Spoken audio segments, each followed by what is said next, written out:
Bonjour et bienvenue sur Vin Confédéré Channel pour le premier podcast de l'année. Ce podcast, je l'ai consacré au vin nature en Suisse. Le vin nature a une histoire récente, inférieure à 50 ans. À défaut de dire qu'il existe un créateur du vin nature, on peut considérer qu'il y a en tout cas des pionniers, des vinifications et des élevages de ces vins, c'est-à-dire des vins élevés, sans soufre et sans intrants. L'un de ces pionniers, c'est Pierre Auvernois, vigneron de Pupillin dans le Jura français. Ses premiers essais ont été réalisés vers 1984-85. Au début des années 2000, ce vigneron s'est associé à Emmanuel Houillon, qui exploite encore aujourd'hui le domaine viticole, qui reste considéré comme la référence des vins nature. En Suisse, le vin nature a une histoire plus récente. Voici une quinzaine d'années, j'ai rencontré deux vignerons en Valais. Le premier, Hans-Peter Schmidt, du domaine Mythopia à Arbas. S'il n'a pas immédiatement commencé par la vinification de vins sans soufre, de vins nature, il s'est aussi beaucoup intéressé à la biodiversité. Le deuxième vigneron, c'est Marc Balzan. Avec sa compagne, Andrea Grossman, ils ont créé à Hayan, en 2010, la cave de Chérouche. Et dès 2010, ils ont commencé à se consacrer au vin nature. Globalement, peu nombreux sont les vignerons suisses à consacrer la totalité de leur domaine à la réalisation de vins nature. La plupart du temps, ils réalisent de 1 à 3 vins au sein de leur gamme. L'image du vin nature. Au départ, le vin nature était considéré comme une sorte de transgression. C'était quitter le monde de la vinification traditionnelle après avoir acheté des intrants de toutes sortes pour renoncer au confort de méthodes de travail acceptées quasiment de tous, et se lancer dans une aventure risquée, inutile aux yeux du plus grand nombre. Les débuts du vin nature ont été chahutés, et ce avec raison. Déguster des vins qui possédaient des goûts déviants relevait de l'hérésie. Chose d'autant plus vraie que certains ont tenté de nous faire croire que cette note de cornichon dans le pinot noir était davantage une expression de terroir qu'un défaut du vin.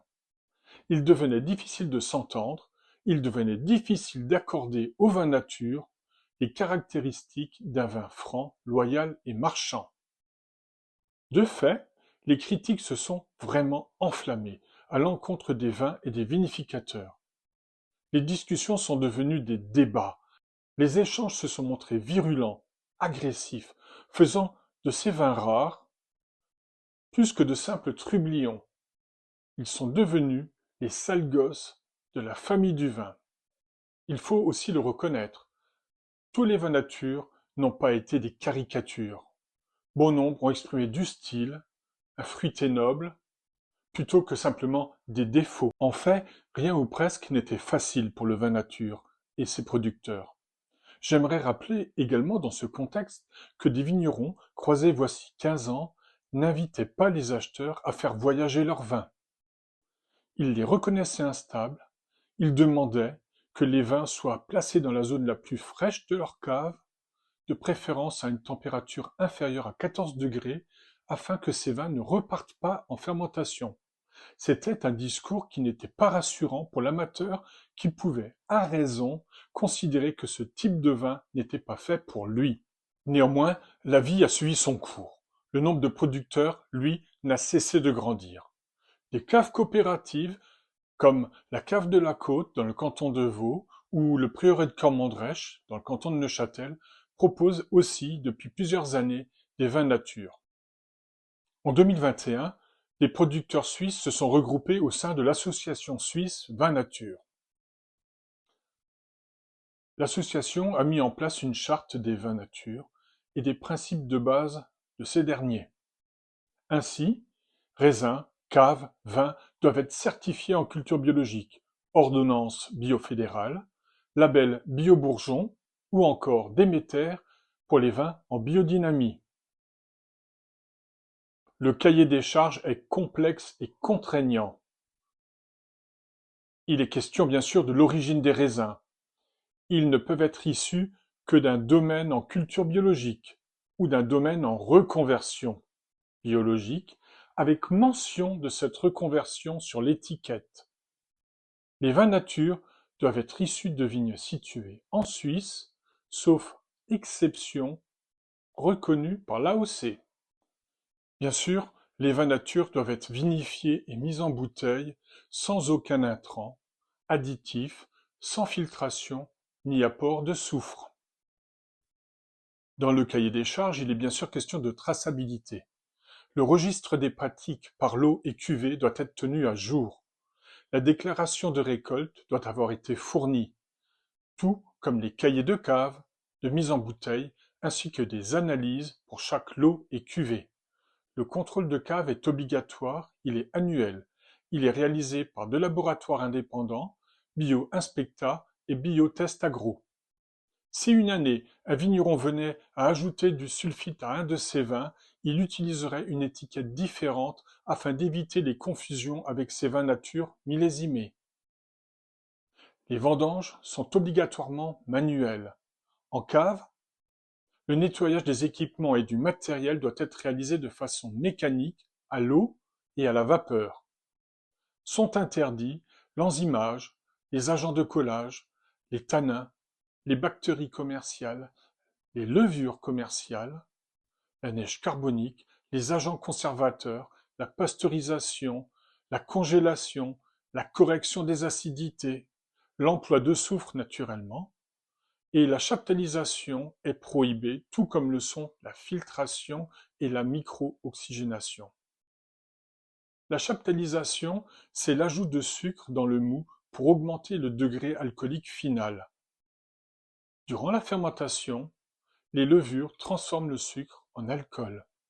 La fermentation alcoolique. Pour la réaliser, le vigneron va utiliser uniquement des levures indigènes qui se trouvent sur la pruine de ses raisins. La pruine, c'est la pellicule un peu cireuse et grisâtre que l'on observe sur les raisins. Toutes les levures indigènes ne permettent pas à bien de mener une fermentation à la fois aboutie et de qualité. Et c'est d'ailleurs bien pour cela que des levures commerciales ont été sélectionnées. Le vigneron, ne pouvant acheter de levure pour réaliser un vin nature, va les trouver sur ses raisins et faire un ou plusieurs pieds de cuve à partir des raisins de son seul domaine. Le pied de cuve, c'est un peu le levain du boulanger, si vous voulez. Avant les vendanges, le vigneron récolte une petite quantité de raisins, mûrs bien sûr. Il va les fouler et laisser débuter la fermentation de ce mou. Puis, il fera son choix parmi les levains qui lui paraissent les plus intéressants pour mener à bien les fermentations de ces vins sur des bases de qualité et de fruits, et aussi de vitesse de fermentation. En 2025, reconnaissons-le, l'image du vin nature a beaucoup changé. Les vignerons sont regroupés en associations, ils échangent peut-être davantage entre eux, ils ont de façon individuelle gagné en expérience et leurs vins sont plus précis. De fait, l'amateur a davantage confiance dans ce genre de démarche parce qu'il a davantage confiance dans le produit. L'école de Changin, la haute école de Changin, a elle aussi participé au changement des mentalités. Autrefois, ce gardien du temple de la vinification conventionnelle ou traditionnelle propose désormais des cours de vinification pour les vins nature. De plus, en 2022, l'école a proposé une fiche de dégustation qui leur est consacrée. On peut le dire, le temps où le vin nature était considéré comme un vin pour bobos est bel et bien révolu. Le vin nature a aussi permis à nombre de professionnels du monde du vin de s'affranchir, en partie pour certains, voire totalement pour d'autres, de l'achat de produits de synthèse. Des vignerons, et pas des moindres, reconnaissent avoir réduit leur dépendance à leurs fournisseurs de toujours, en utilisant des moyens qu'ils possédaient déjà dans leur domaine, mais qui étaient jusqu'ici inusités. Ce faisant, ils font de substantielles économies. En conclusion, la non-utilisation d'intrants dans la réalisation de vins nature est un choix personnel et respectable qui possède d'une certaine façon de la noblesse. Refuser l'utilisation de soufre, c'est aussi permettre à certaines personnes, allergiques en particulier, de pouvoir consommer et boire du vin.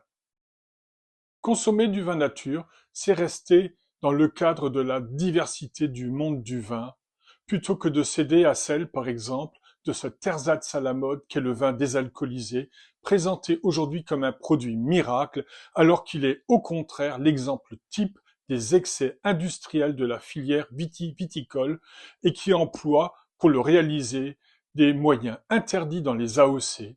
Enfin, dans une volonté d'aller toujours plus loin, les vignerons nature suisse ont ajouté des mesures complémentaires au cahier des charges et aux principes de base de leur association. Je vais citer ainsi l'efficience énergétique du domaine, la réduction du poids de la bouteille, l'emploi de contenants et de bouchons les plus écologiques possibles, l'usage de contenants naturels, la limitation des matières plastiques et synthétiques dans les process de travail, l'utilisation de ressources et de production locale. Je vais adresser à certains un petit clin d'œil et je les invite à retirer leur domaine de la notation par cœur et à privilégier la collaboration avec un critique local. Ce podcast est désormais arrivé à son terme. Il ne se voulait pas exhaustif dans l'absolu, mais il souhaitait apporter des éléments d'information à la fois justes et pertinents, tout en lançant un débat ou une discussion dépassionnée sur le sujet. Je vous remercie de votre écoute et je vous proposerai prochainement un nouveau podcast. N'hésitez pas à vous abonner à la page YouTube de Vins Confédérés Channel et aussi à la newsletter de Vins Confédérés pour connaître les dernières nouveautés de la chaîne et du site internet. À bientôt!